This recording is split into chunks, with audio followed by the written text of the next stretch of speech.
after suffering a heart attack post a concert for Roberto Saviano all the way in Italy. Yeah, so this morning we remember not only her music but her role as an activist, fashion icon and a mother to many.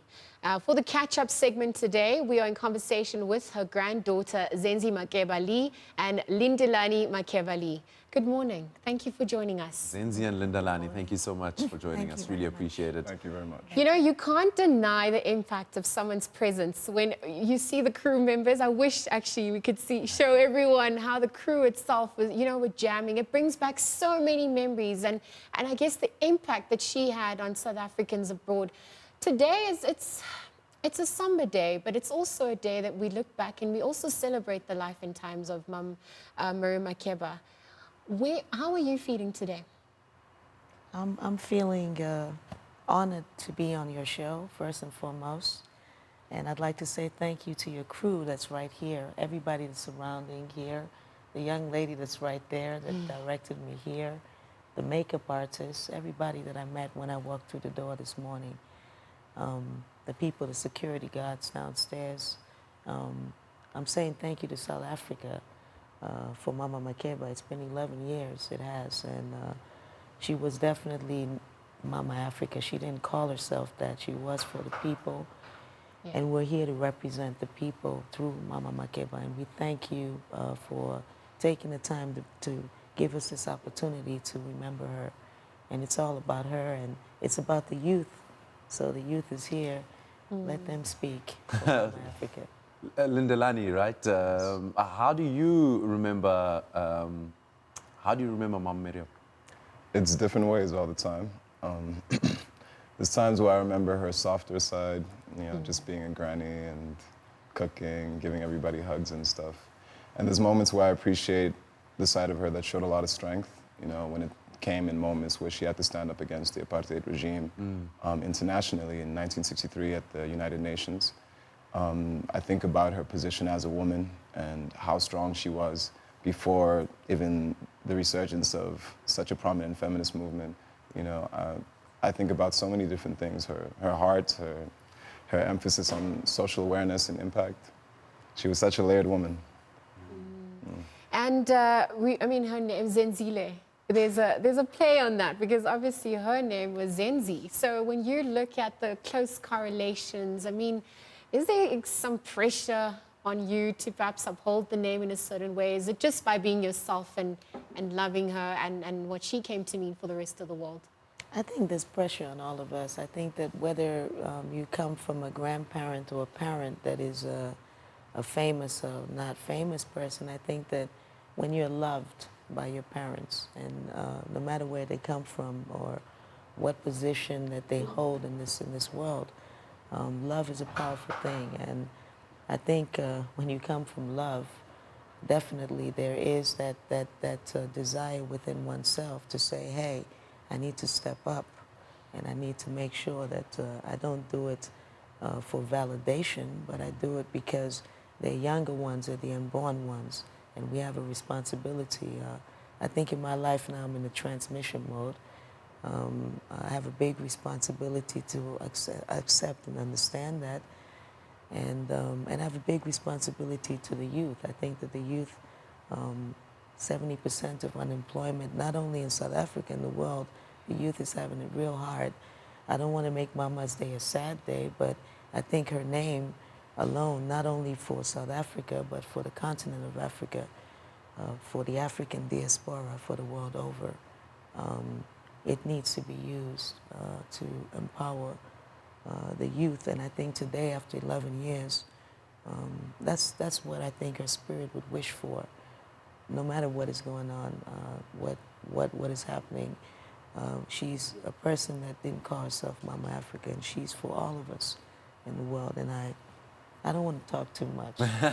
Let the youth speak, because they need a voice. The young ones. Yeah. The young ones. Yeah. Lindelani, now tell me something in terms of, just from a musical aspect, how important or how has music played a role, specifically Mum Miriam's music played a role in your life? In my life, it played the biggest role. She was so She was so amazing. She would share everything about herself to the point where it even became like a musical bug in the family. I mean, she was a musician, her daughter was a musician, her granddaughter a musician, I'm a musician, my little Wow. brother's a musician. And it shaped all of our lives Yeah. in a very specific way, connected us to so many different people too. And more than anything, I think the one thing that I learned from her is the effect music can have on society. It's amazing how we can spend so much time debating, we can spend so much time in different parliaments all over the world and argue so much, but we can all agree on something that sounds great. Yeah. And then from there, that begins as our start point. And it's amazing how many more things we begin to agree upon right after something like that. So knowing that we could be a part of that in any way, shape, or form, it's the greatest type of honor. So 11 years since her passing, I mean, I can see your tears welling up. So it still touches you to this day. How are we going to honor her memory, perhaps for this year? What can we expect from here on to? Well, the first thing is I can't cry. I don't have a right to cry. You know, maybe my tears well up, but I don't have a right to cry. I'm grateful. I'm thankful. If you want to know what's happening, let's throw it back to the youth. Yeah. Let me say the youth, because the youth's got a lot to say. He can tell you what's happening. He can tell you. He can tweet it. He can Instagram it. He can Yeah, do yeah. everything. Okay. You know, and I'm not going to cry. I'm going to light candles, and I ask everybody around the world to light candles. And he can tell you the rest of much more that we can do to the concrete to ensure that the legacy of Mama and every other person, your grandmother, our grandmothers, our grandfathers, you know, that we remember. I think that's what they want. We have to remember, and we have to transmit what they taught us and fill up the potholes. Don't let the children fall in there. The world is what it is, but we are here, and there's many more coming through after us. So we say thank you. We say thank you. Siyabonga. Thank you. No, thank you. And that's important, Yalibuha. right? Yes. We got to keep her legacy alive. We got to keep it going. Hey, Lindelani. Definitely. I think more than anything, it's the idea of keeping her spirit alive, and her spirit very much was for everyone else. So what we've tried to do is keep that going in the best way possible right now. You can go on to www.miriammakeba.org, and you'll see some of the various projects we're involved in right now, one of them being the Makeba Center for Girls. This was something that she was extremely passionate about from the 90s up until now, before then even, but she just had the opportunity to do so. It's a home for destitute young ladies who are in need of a safer space to develop, grow themselves, and of course be provided with education, so on and so forth. So we're in a process of renovating the home as well, trying to make it a little bit more feasible for their growth. And there's a couple of other projects we're doing in Guinea, West Africa too. Yeah, the idea is to one day have the provinces have at least one Makeba Center for girls, and maybe one day one for boys too.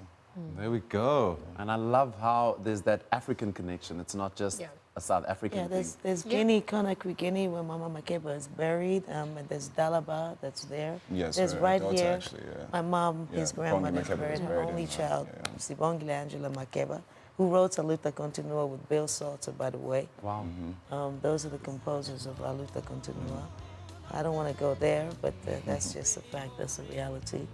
There's here, right here, in Johannesburg. She came out of exile, and she's got property, and you know things are what they are, but everything is positive, and we thank God. We thank a Creator. We thank all the religions. We thank everybody. My mom lived in every country, and she never threw anybody away, and I don't think anybody would want to throw her away. And it's not about her alone, it's about all of us. Through her, we can make a difference. Her name can change lives, and we need to use it, not to privatize it, but to use it for the people, not to privatize it. That's where we stand as a family. Thank you so much for joining us, guys. We really appreciate Appreciate it. it. Zinzi, Makeba Lee, Lindelani, Makeba Lee. Guys, thank you.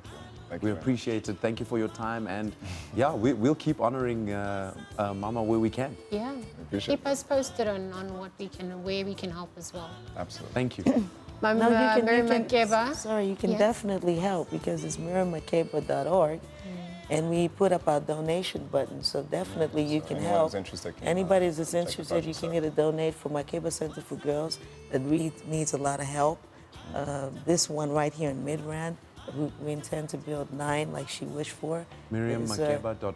Yes, that'll Remember, not .co.za. .org. Because .co.za, we're not party to that site. Okay. I don't want to go there and use .org her is where all name of to her talk social about work that. is going to. But all her social works and the rights belong to the Miriam Makeba Foundation. Got you. The family, the trademark, we just renewed it. It belongs to the family in EU territory. In this country, it belongs to nobody that claims it. And through Miriam Makeba, we will not steal.